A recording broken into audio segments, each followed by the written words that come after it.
신부하고 소통의 문제인데 네. 신부가 10년을 살아도 자기의 모국어가 아니기 때문에 남편하고 대화할 때 완벽하게 소통이 안 될 거 아니에요.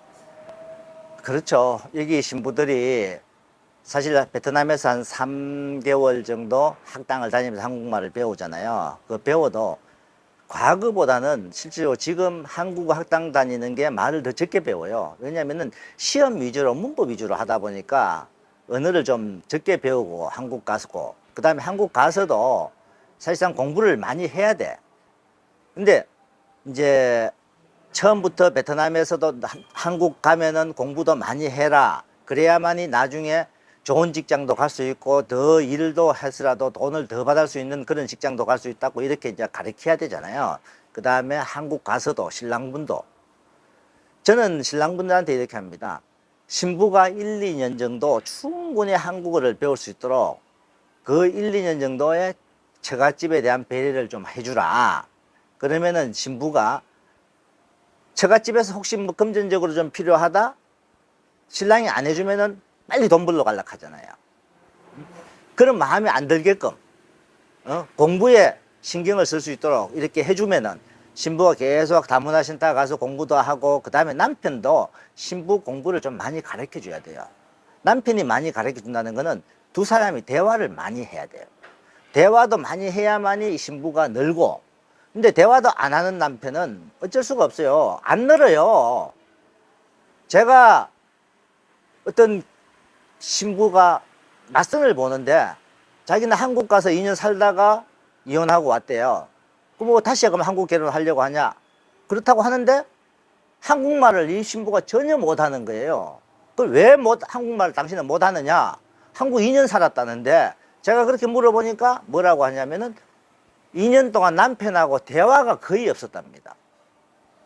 대화도 없었고, 그 다음에 자기가 회사를 다녔는데 회사도 대화하면서 일하는 게 아니고 단순 조립, 아침에 출근해하고 의자에 앉아갖고 하루 종일 손조립만 하다가 퇴근하고 집에 오고, 집에 오면 남편하고 대화도 없고, 말이 없는 2년을 생활한 거예요. 그러다 보니까 한국어가 전혀 안 느는 거죠. 아예 심지어 여기서 베트남에서 몇 달 동안 배워갔던 것조차도 다 잊어버린.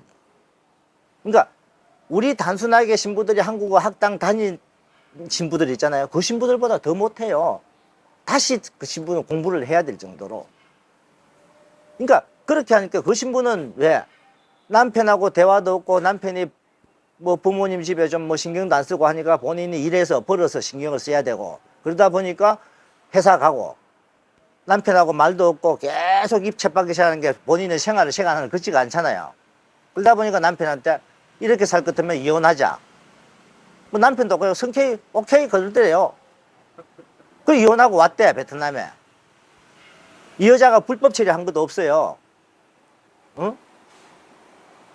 그러니까 이거는 뭐냐 하면은 소통 자체를 안 하는데, 그래서 제가 신랑들한테 많이 이야기하는 게 어떤 거냐.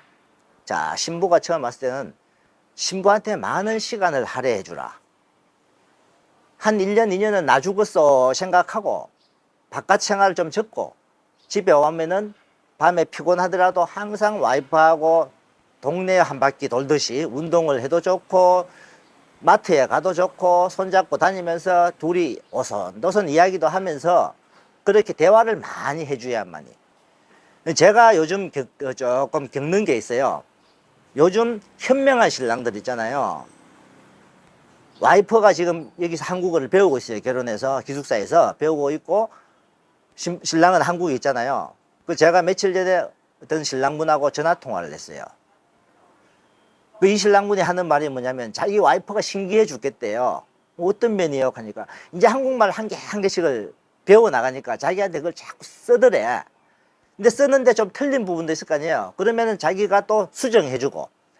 그러니까 두 사람이 영상 전화를 켜놓고 공부를 하는 거예요.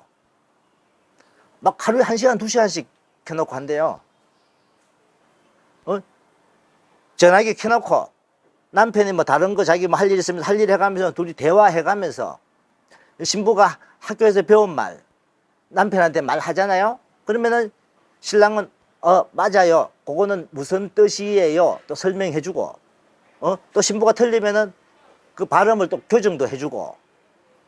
그 신랑 진짜 너무 잘하고 있는 거예요. 아, 확실히 이런 신랑은 다르구나.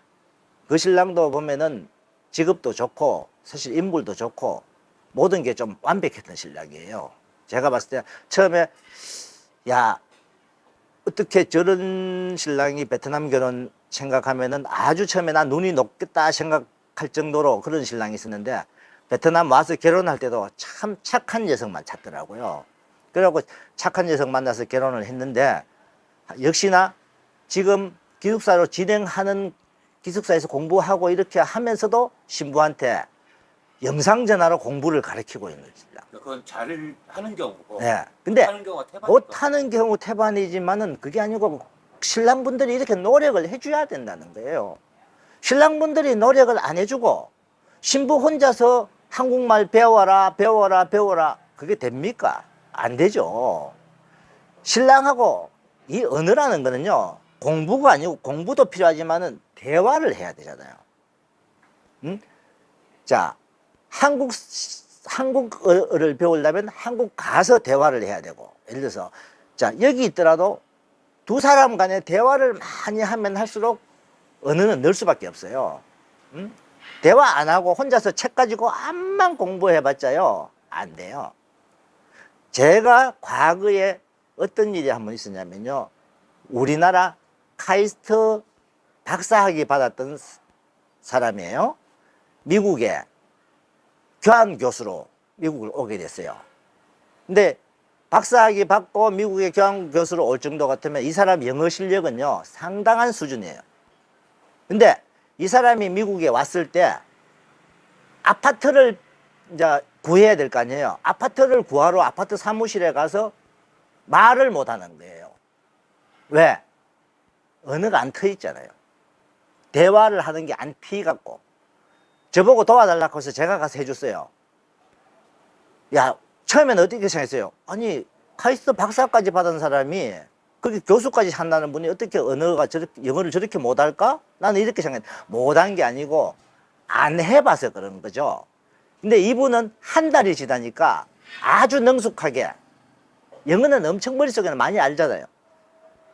능숙해져 버리더라고요. 그게 신부도 마찬가지예요. 혼자 공부해갖고는요 머릿속에 뱅뱅뱅뱅 돌기만 돌잖아요. 남편하고 대화를 많이 하면은 자꾸 많이 트이고 하잖아요.